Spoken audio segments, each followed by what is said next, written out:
La maladie de Crohn.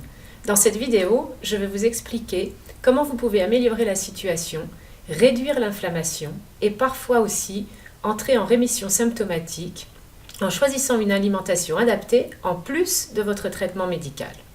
Donc on va d'abord regarder ensemble quelques définitions et puis on va observer un petit peu en détail ce qui se passe au niveau de l'intestin pour pouvoir ensuite comprendre quelle alimentation choisir pour améliorer la situation.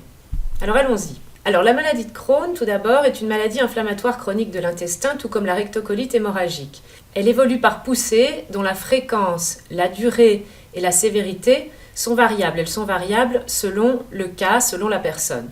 Donc dans la maladie de Crohn, on observe une alternance entre les périodes qu'on appelle de crise et les périodes de rémission. Les périodes de rémission, elles peuvent durer de plusieurs semaines à plusieurs années et pour environ 10 à 20% des patients, on observe une rémission durable après la première crise. Alors les principaux symptômes lors des crises vont être des maux de ventre, des diarrhées, du sang dans les selles, des nausées, des vomissements, une perte d'appétit. On peut avoir aussi d'autres symptômes en fonction de la localisation de l'inflammation et des lésions et puis en fonction de l'état général de la personne. En fonction de l'état général de la personne et des complications de la maladie, on peut avoir de la fatigue, de la dénutrition, de la perte de poids.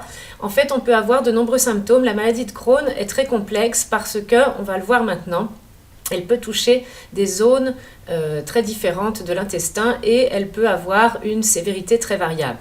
Alors, que nous dit le dictionnaire médical ? Le dictionnaire médical nous dit que la maladie de Crohn, principalement, est une inflammation qui est nécrosante. Ça veut dire que tout simplement, elle peut aboutir à la destruction d'une partie des tissus, c'est-à-dire ici de l'intestin. Alors, la maladie touche principalement l'intestin grêle. Elle peut toucher aussi le côlon. Elle peut toucher aussi soit l'un, soit l'autre. Et dans certains cas, elle peut toucher également l'estomac et l'œsophage. Alors, je vous ai mis un schéma. Sur le schéma, les zones inflammées sont en rouge. Alors, je précise clairement que c'est un exemple, ce schéma. Ça ne veut pas dire que toutes les personnes qui ont la maladie de Crohn vont avoir ces lésions à ces endroits-là, comme je viens de vous l'expliquer. Donc, c'est juste un exemple, ce serait comme un cas particulier. Alors, la maladie de Crohn provoque tout d'abord essentiellement une inflammation. Alors l'inflammation va bloquer certaines fonctions intestinales, notamment l'absorption d'eau et l'absorption des nutriments. Alors on vient de voir que l'inflammation elle va se situer principalement au niveau de l'iléon. Or l'iléon a une fonction d'absorption des nutriments. Alors il va normalement absorber de l'eau et certaines vitamines comme la vitamine B12.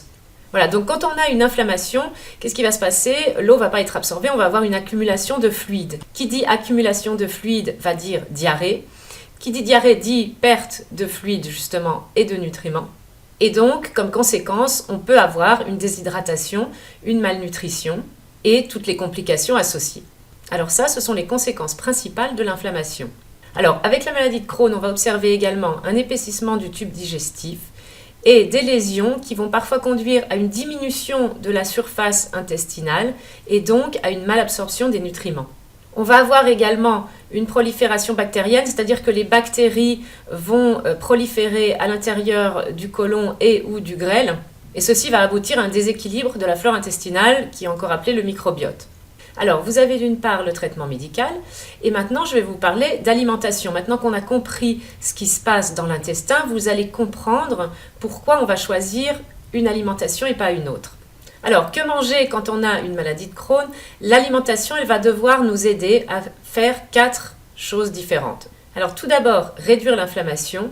Ensuite, minimiser le volume des selles. Je viens de vous dire qu'il y a dans la maladie de Crohn un épaississement de la paroi du tube digestif. Donc, en général, ça va être intestin grêle et parfois côlon, quand il y a une colite associée. Et on va avoir donc les résidus alimentaires qui vont avoir plus de mal à passer, puisque qui dit paroi plus épaisse, dit tube digestif moins spacieux. Donc, on va essayer de privilégier des aliments qui ne vont pas faire augmenter le volume des selles. Ensuite, on va choisir une alimentation qui favorise l'absorption des nutriments, puisque comme nous venons de le voir, vous avez vu avec la maladie de Crohn, il y a de nombreux problèmes d'absorption des nutriments dus au fait qu'il y a de l'inflammation et des lésions. Et dernière chose, l'alimentation va devoir nous aider à rééquilibrer la flore intestinale, puisque je vous ai dit qu'elle se déséquilibrait au fil du temps. Et parfois, elle est même déséquilibrée déjà avant la maladie. Alors le principe numéro 1 à respecter, quand on a une maladie de Crohn, c'est donc de choisir une alimentation pauvre en fibres. Alors, je vais vous expliquer pourquoi, parce que malheureusement, je vois souvent que le conseil inverse est encore donné. Alors, les fibres. Les fibres sont non digestibles. Elles vont passer dans les intestins et dans le côlon sur une muqueuse qui est inflammée et souvent lésée. Donc, ça va faire, je prends une image de la vie courante, ça va faire l'effet d'une râpe.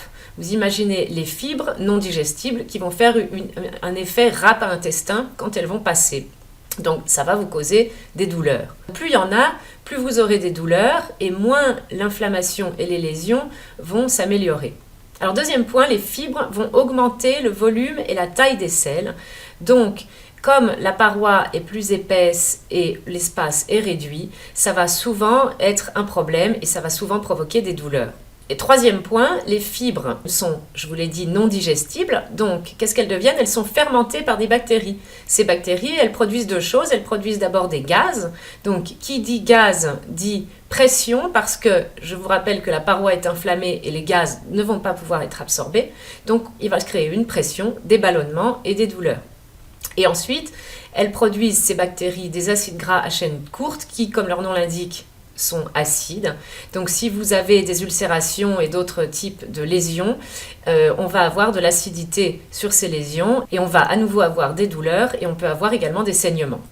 Donc on va garder un régime pauvre en fibres, c'est le principe numéro 1. Alors ça ne veut pas dire qu'on élimine toutes les fibres, ça veut dire tout simplement que c'est pauvre en fibres, donc qu'il n'y en a pas beaucoup. Vous verrez plus en avant qu'on garde certains fruits et légumes, mais pas n'importe lesquels et pas n'importe comment. Alors le principe numéro 2 pour le régime de la maladie de Crohn, ça va être de restaurer la flore intestinale.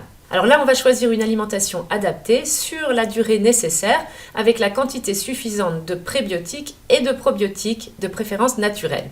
Alors ce régime, il existe déjà. Il s'appelle le régime glucide spécifique. En fait, ça nous vient de l'anglais, Specific Carbohydrate Diet. Il a été inventé aux États-Unis par un docteur qui s'appelait le docteur Sidney Haas en 1951. Il l'a publié, il l'avait déjà utilisé pendant plusieurs décennies. Et ce régime, il a été popularisé ensuite par une biochimiste qui s'appelle Helen Gottschall et qui a écrit un livre sur le sujet. Donc, ce régime, il a été testé pendant de nombreuses années. Alors vous allez me dire, oui, mais il a donc 70 ans, comment se fait-il qu'on ne le connaisse pas? Alors je ne peux absolument pas vous répondre, je me pose moi-même la question et ça reste un mystère pour moi aussi. Alors le principe fondamental de ce régime, c'est l'éviction des glucides, sauf les monosaccharides. Pourquoi? Parce que les monosaccharides sont directement absorbés. Alors les monosaccharides sont présents dans certains fruits, dans certains légumes et dans le miel. Donc ce sont les seuls glucides que l'on va garder dans le régime. Alors il a été montré qu'en respectant ce principe, on va avoir une réduction de l'inflammation, une restauration de la muqueuse intestinale et une réduction de la prolifération bactérienne. Donc on va prévenir les diarrhées et la malabsorption. Alors quels sont les résultats de ce régime? On n'a pas d'essais cliniques à grande échelle, mais de nombreuses études au fil du temps ont été effectuées avec les patients, on a du recul et on a constaté une rémission symptomatique et même parfois clinique après 2 à 12 mois, selon le cas, selon la personne, selon le respect du régime strict ou non, pour 42 à 92% des patients pour les maladies inflammatoires chroniques de l'intestin, donc maladie de Crohn et rectocolite hémorragique. Donc ce sont de très très bons résultats et quand le régime est tenu de manière stricte, on est plus proche de 75-80% de rémission symptomatique. Alors je vous ai mis ici la liste des aliments inclus dans le régime glucide spécifique. Je précise, je vais être très claire sur ce point, c'est une liste qui est fournie ici à titre indicatif, elle doit absolument être personnalisée. Pourquoi? Parce que je vous ai dit au départ que la maladie de Crohn est complexe en fonction de la localisation des lésions, en fonction de la gravité des lésions. On va avoir des symptômes très différents et puis il y a aussi l'état général de la personne qui doit être pris en compte. Il y a des personnes qui ont des intolérances alimentaires, par exemple, elles ne pourront pas respecter la liste que vous avez sous les yeux. Voilà, donc j'insiste, ça doit absolument être personnalisé dans le cadre de la maladie de Crohn. Mais là, ce sont les principes. Donc, Toutes les viandes, poissons, œufs sont autorisées à condition qu'elles soient non transformées. Certains fruits et légumes sont autorisés, mais là, ça va être particulièrement à adapter au cas par cas parce que les personnes qui ont une fragilité au niveau du foie, qui ne fabriquent plus des enzymes, elles ne vont pas pouvoir digérer un certain nombre de légumes de toute façon. Alors ensuite, on va garder certains produits laitiers le moins transformés possible et sans lactose. Toutes les graisses animales et végétales en général peuvent être consommées dans le régime. Les sucres, il va rester le miel. Et ensuite, selon la tolérance individuelle, on va avoir peut-être un petit peu de fruits oléagineux et certaines légumineuses. Alors là, je vous ai mis la liste des aliments exclus, donc je vous laisse faire pause sur la vidéo et la lire. Je vous invite à vous rendre sur mon blog. Alors j'ai fait un dossier anneguillot.com/MICI. C'est le sigle pour maladie inflammatoire chronique de l'intestin. Vous pouvez lire le dossier un peu plus complet. Vous pouvez vous abonner à ma newsletter. Je vous envoie en cadeau le guide du régime qui est un petit peu plus précis que la liste qui est dans la vidéo. Je vous rappelle vraiment que ce régime doit être personnalisé, en particulier pour la maladie de Crohn. Je vous informe aussi que je fais pour l'instant des consultations à distance et que je peux vous aider si jamais vous avez besoin d'aide pour personnaliser votre régime. Vous avez des informations sur mon site anneguillot.com. Vous verrez, il y a dans le menu un onglet consultation. Alors j'espère que cette vidéo vous a aidé à voir plus clair sur la maladie de Crohn et comment l'alimentation peut vraiment vous aider à aller mieux et avoir moins de douleurs et moins de symptômes. Et je fais régulièrement des vidéos sur le thème de la digestion ou d'autres thèmes de nutrition, donc je vous invite également à vous abonner à ma chaîne YouTube.